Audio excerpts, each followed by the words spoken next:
Are you ready? I said, are you ready? Yeah. Okay. All right. We're all still ready to discuss strategic partnerships. We got an all-star panel. We moderated all the way from wherever he's from. The Global Celebration. Let's hear it for Benjamin Potter.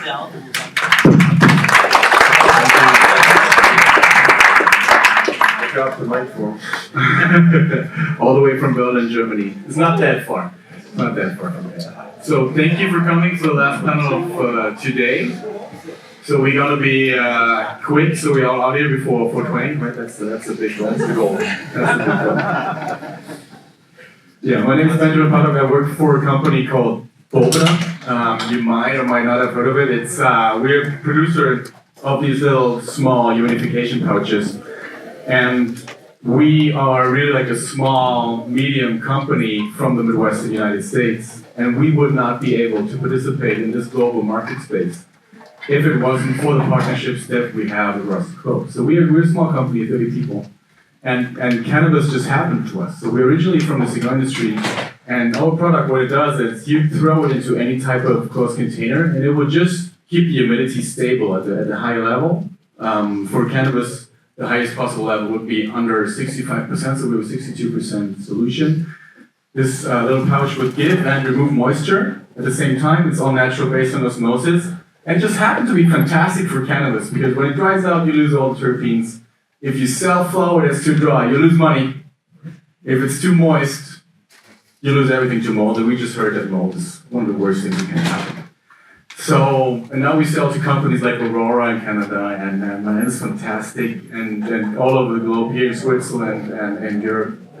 And it would not be possible without partnerships. Not all of these partnerships are strategic, though. You know, many of them are just pure, like buyer-seller relationships, but we do have some real strategic partnerships, and this is something we want to discuss today at this panel.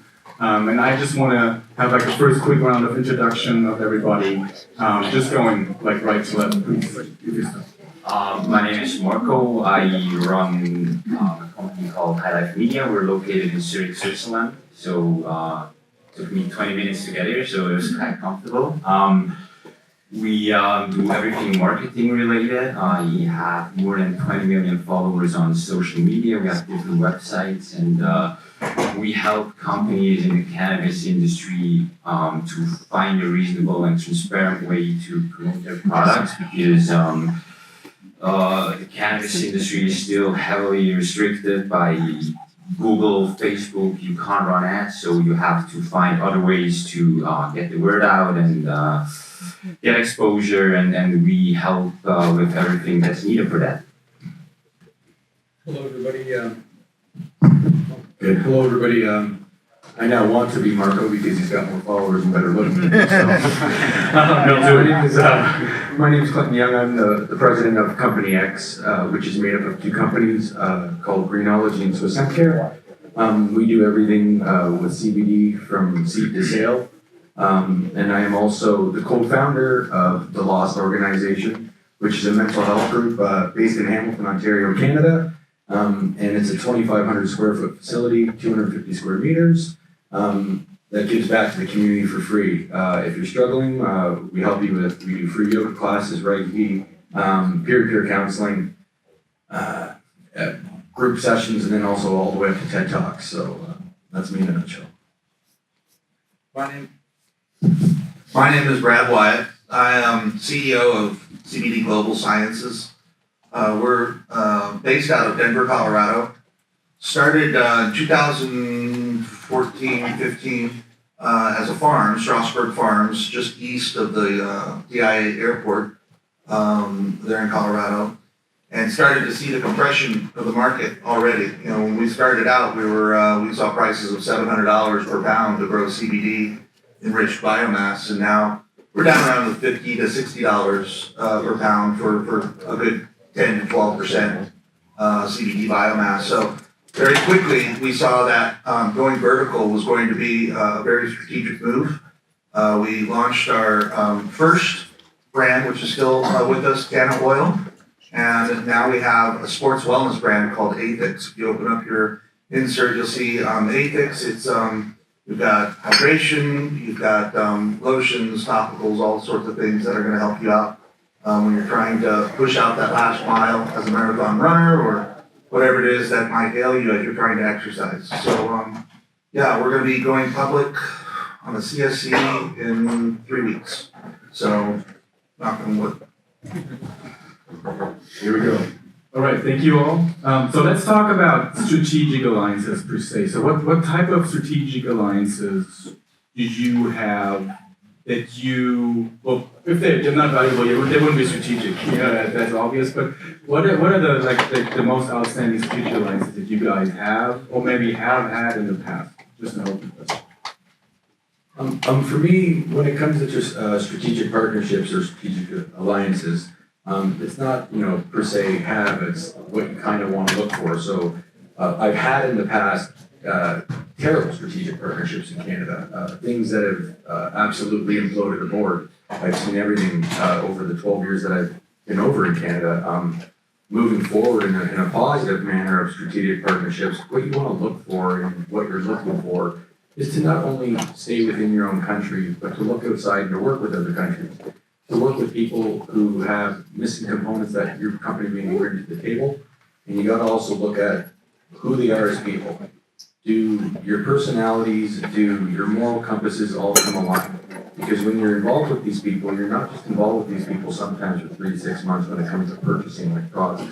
You're sometimes involved with these people for upwards of 10 to 15 years. And I think it's a component that you do your research on who you're partnering with, because you're there with them for a long time. And from what I've learned from not only mistakes that I made in cannabis in Canada, because I'm at fault sometimes myself, you really need to do your due diligence, and if you don't, it can backfire quite quickly. Yeah, maybe I can talk a bit about the media aspect. So I'm really big on the recreational side of cannabis.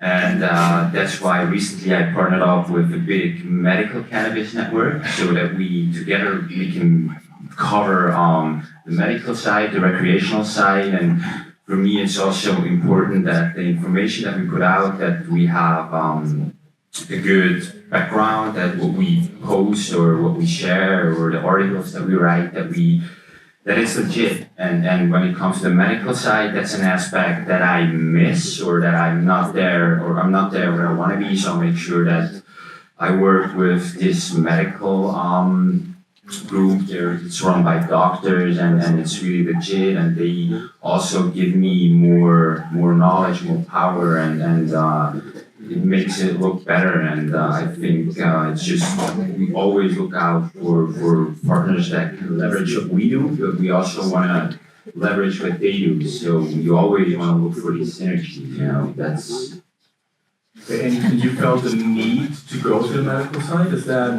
Why did you decide that this is an area that was likely you strategically? I think, like, for me, it's always like I'm happiest when I can post a video and see somebody who gets relief with medical cannabis. It gives me more pleasure than just post stuff about getting high. I know that's an important aspect, that I want to get high as well, but like, it's just, So you're self-medicating against life? I do. I don't smoke cannabis during work, but like sometimes after like a hard day, I feel my head is exploding, and I just want to sit back, smoke a joint, and relax, and prepare for the next day. So it really helps. Doesn't sound wrong. Yeah, right. Working. Yeah, to add to the strategic partnership, in a vertical business, we stay in our lane, but we pretty much own all of it, from seed to sale.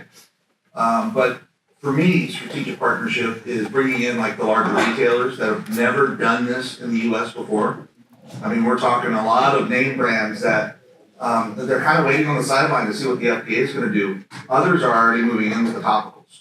So helping them in seeing how to educate the population. I mean, if you look at it, the majority of the non-cannabis states in America right now, if you go and ask somebody what is CBD, they have no clue. That's pent up demand. And once our retailers know that that's sitting out there waiting for us to sell to, they're going to be very, very strategic in what we're doing. Agreed. So how do you choose partners? I mean, you said you have to do your due diligence. I mean, so first of all, where do you find strategic partners other than ICBC? Yeah, well, yes. But how do you start the process? In getting to know potential partners, and then due diligence, of course. You have to have a fit for both parties. But what's the first step? Well, first step is getting into the industry. You meet people everywhere you go in cannabis and in industrial hemp. You meet everyone. So it could be people like in retail in Canada, when I was the CEO of MMJ Canada, people would be coming into the dispensaries all the time. So I would see 20, 30,000 people a week. Some people are dropping off product, some people are picking up money, some people are introducing new products to the market. You take their card, you take their contact. To me, the step is getting out there and speaking and publicly talking about who your brand is. Marketing, essentially having a public face to your brand is important, and getting out there and like I said earlier, doing your due diligence on the brands after you connect with them and going after it, because you can't do this all alone. Like, this industry is so massive. Like you were saying, as soon as like a retail sees something that's a pent up demand, they instantly want to vertically integrate with you. And I think that's important with any of that. And to us, for me, Company X is a strategic partnership. It's two amazing companies that have their own entities that have joined together to do distribution and work with different countries and grow hemp all over the world. And each person on my board that makes up Company X is my strategic partner. Without my partners, I cannot get through the day. They all specialize in one major thing, or probably multiple major things, and we all stay in our lane and we use our synergies to become great at what we do. To me, I guess that's the best example of what a strategic partnership is for me, because my board is one big strategic partnership, and we're very blessed because we get to use all of our resources. Mine from Canada and other parts of the world that I've worked with, all the people from Switzerland who work in multiple different countries throughout the EU, and we get to blend them into Company X and work with everyone. And to me, that is a major important part, and I'm quite blessed to actually have. So that's it. I think a very important aspect, you need to have a good overview of who's present in this market. What are the top players? Go to the expos and stuff like ICBC, meet the people who are basically operating in the same field as you are. You have to talk to them, you have to get your name out there, build your brand, and as soon as you do that, you will find out soon enough like who could be like a great fit to form such a strategic partnership. All right. So the next step, so we found potential strategic partners. Yeah, you wanna add? Yeah, one thing that I forgot, on a strategic partnership, there's gotta be a mutual benefit for both. So, for example, I described the retailers coming to us looking for information, but, there's also a need on our part, for example, how to connect to their back-end systems so that they can press a button and order straight to our system. We have to have that set up with them.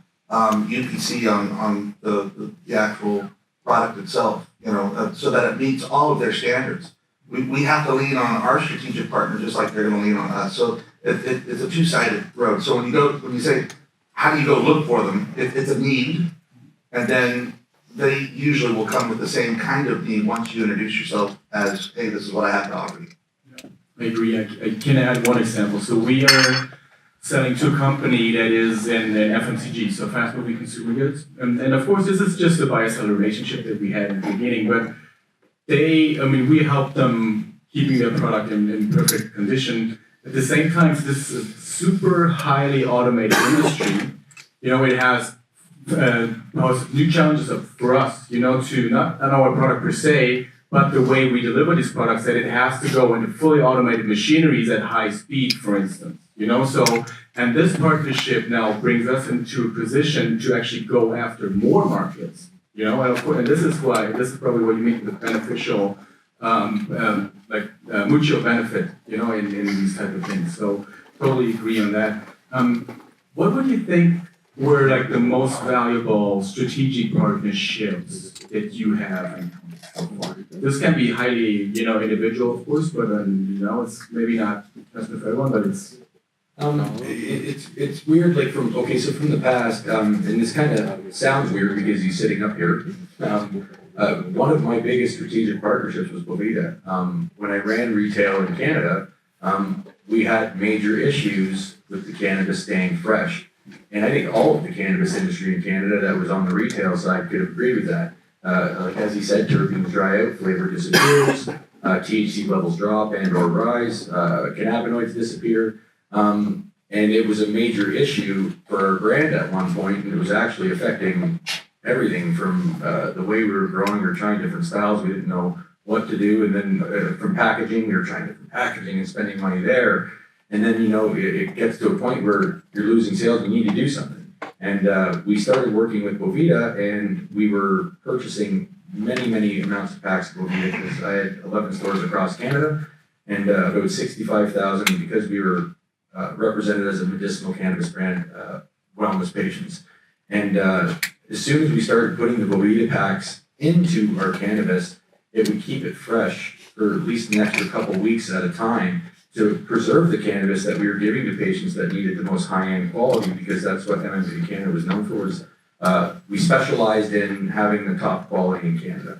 And once it started to drop drastically in different climates, we had to figure out what to do, and we didn't know. And sure enough, Boveda was there, and it was. I've never even met him today. He handed me the card. And It's true. It's literally this is not staged. I swear. I was like, oh my God, you're Boveda. Like we used you forever, and it's really neat on what it did for it. And even though I didn't talk, it was a simple purchase. That strategic partnership was one of the smartest plays MMJ Canada ever did, because it put our sales back to where they were when they were at their peak. Because our cannabis became fresher again, our quality went back to where we were. We started winning multiple awards on the quality of product at award ceremonies. So it really helped us along to get to where we were.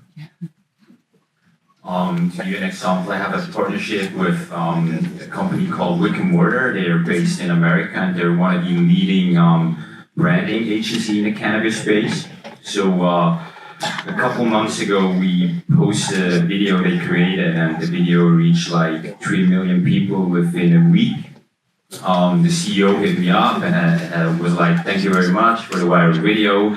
How can we work together?" So what we did, we put an agreement in place where they can use my network for their clients, and in return, they helped me to really improve the branding of Highlight Media. So they looked at all the assets we have and they improved it, and now we work together on that. And another example is we started to sell a company I own equity in is CBD dog treats, and we have a partnership with the university in Prague. They helped us to formulate these snacks together with veterinarians, and now we're running clinical studies there. And so, like I said, this is the scientific background that you need when you sell medical cannabis. If you ask me, I don't want to put out a product and don't know what happens when you administer it to dogs. So, it needs to work, and we need to make sure it works. And we think the university is the perfect partner to really give us the scientific background to make that happen. Yeah, so probably one of our distributors that handles a lot of the smaller tier stores throughout the U.S. It's too big for one company to handle, but they've got 400 salespeople. They go out, and when we actually started to upload our information into their system, we realized just how far away we were from being able to work with the larger retailers. So they kind of spooled us up, got us ready for that. From the systems that we were using to how we were labeling, you name it. And for me, that was pretty strategic because, timing-wise, everyone in the U.S. wants to try CBD, so why not? And it gets worse if you enter more markets. So with regulations also different, of course. So and time to market gets more and more important, obviously. With the pressure that's rising, even in this, and we all know there's a lot of everybody thinks it's a boom industry, but there's a burden that comes with it, for sure. And strategic alliance, strategic partnerships play a big role in that. So it kind of want to play on what you just said. So the last partnership that you had with the Wick and Mortar. So basically, it was like a test project that you guys did, or what is on? So you didn't even want to have a strategic partnership with these guys, or is it so it happened by accident, or is it really that you want to have a strategic partnership and then do like a test project, which is a very wise thing to do, in my opinion. It happened by accident, but after the video went viral, like I said, the CEO contacted me. We had a talk for like 15 minutes, and he was like, "I want to buy your company," and then I was like, "It's not gonna happen." So he was like, "How can we work together?" Not high enough bid. Yeah, so yeah, funny approach, but I mean, it is what it is, that's how it started. It was not a partnership that I was actively looking for. But that's what I said at the beginning. If you at these expos, if you talk to the right people, like it's gonna pop up and it's gonna happen, and you just need to like go to these events, get your name out there, get your brand out there, and make it happen. Yeah. So now we've identified the ones that you work with. What's the first step? Is it like this test project maybe, or how do you start this project? Yeah, I would say, when we identify a need for our company, that's when I'll start looking for that partner. Whether it's finding better genetics, or moving land or grows to different locations to mitigate the risk from natural disasters such as storms and hail, things like that.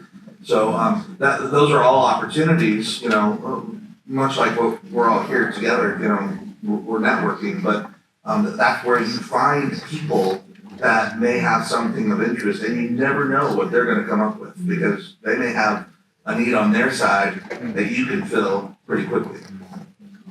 For myself, and I'll use Company X again as the example of the strategic partnership, because it is two companies that work together on this joint venture in distribution and extraction, and we use the assets of both companies while distributing to Company X, and we use the products and all the stuff that they grow.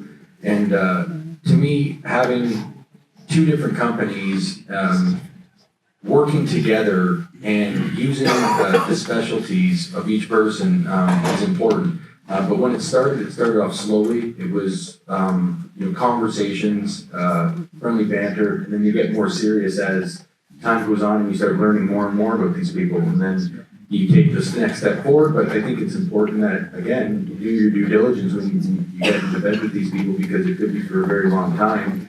And if you do all the steps and you cross all the T's and dot the I's and you get to know these people and you do it as a process, I think people think they need to rush in cannabis. I hear the green rush constantly. Don't rush. You're going to burn yourself out and you're going to end yourself in the industry. I'm telling you that now. You're talking to a person who almost did it to himself last year. It's important that you get to know these people, because you're going to be spending a lot of time with them. It's important that you know the morals and everything makes sense. And to me, I'm very lucky that when both of these companies that work together under the umbrella of Company X, all the personalities and all the things that they brought to the table were what one person was special sauce, the next person is good at. So we have someone that educates in the medicinal cannabis side, in an association, they have a public figure, they have an extraction specialist. To me, it was important, the stages that we took. And it was something that I didn't do before. So I actually learned so much from this process because they initiated it and then included me in after. So it was an amazing process to watch, because the Europeans did it a completely different way than I'd ever had it done in North America. And I learned so much because it was a more humbling way it went about. It was a more calming way. The way the people are that I work with are a lot different than myself, just in general, but in general more than North America. And to me, if you can learn from these people and grow off these people, you can create some amazing synergies and awesome strategic goals and or eventually hopefully sales and mutual benefits from one another. All right. So we're running a little bit out of time. So just last round of questions, because Clint, you mentioned that some of the partnerships, they went bad. So just like two sentences, what were like the worst partnerships, like that you have, and how did you get out of it? I was working with the city of Hamilton trying to educate them on regulating retail dispensaries. At the very end, they stuffed a knife in my back and I just simply said, "See you later, alligator, I'm out." Right? Mic drop. To the point of vetting the people that you're going to work with, there's a lot of sharks that are swimming around our industry in and throughout. You really have to do your due diligence in vetting them, and it's not just about proof of funds. You don't trust them going right into it, and we had a strategic partnership, well over a $10 million contract that went sideways. And it was litigation. So, there's pieces to your vetting that you have to do on the front side. You cannot assume in this industry that people are going to be good or look out for your best interests. This could also be cultural. Yeah. I don't know if I'm Swiss or if it's because I have a legal background, but if I start a partnership, I want to have a good agreement in place, and that makes it a lot easier afterwards if things don't work out, and this is going to happen, but so far we didn't have like super bad experience, but sometimes after a couple of months you feel or you start to see that it's not working out, and then you're going to be happy. If you have a straight contract, everything is black and white, then you're going to have a lot less problem later on. Yeah, so because contracts is for when you start talking to people, right? This is when you do contracts. All right. Thank you, everybody. I think we're running out of time a little bit. We're out of time, yes. Out of time. Have time for a couple of questions or one question? Maybe one question if someone has a brief question. All right, here we go. Quickly. Hi, it's Rhea from Green Queen magazine in the UK. From each of you, what do you think is the best bit of information we can give to the end user to empower them through this whole process? Because as you say, it's surrounded by sharks. How do we empower the end user? What do they need to know? Be yourself. And don't allow the industry to change who you become to fit into their circle. If it doesn't fit, simply become amicable and walk away. Don't force yourself into a scenario. There are thousands and thousands of companies, include everyone, women, transgender, ethnic groups, it doesn't matter. Just make sure that you include people and make sure that you don't rush into something or choose something and change who you are to get a business deal done, because in the end it's going to backfire on yourself. Yeah, I double that. So for me, it's really, you have to have very clear vision of what you want to achieve. And you can never, renegotiate the quality of the relationship. It has to be perfect. There can be ups and downs, but at the end, it should be like, this is something that you have to look for. As I said, that if not, contracts just stop talking to each other. Everything else, if you have a solid foundation of people you work with, that's probably key. I would say try to mitigate all assumptions. Usually that's where people become disappointed, is when you make an assumption and it doesn't go the way that one party or the other didn't expect it because an assumption was made or allowed to stay there. He mentioned contracts. That's a perfect way to get assumptions out on the table and squash them because that's usually where discipline is going to happen. For me, it's like you have to be honest, you have to be transparent, and at the end of the day, you just have to trust your feeling. And the more experience you have, the more likely you're able to really know if it's beneficial or not, and you should do it or not. But the experience is key. Thank you. Thank you all very much. Let's hear it once again for the panel. The 2019 International Cannabis Business Conference here in Zurich. We'd like to thank our sponsors, Ivory. We'd like to thank Bang. We'd like to thank CBD Global Sciences.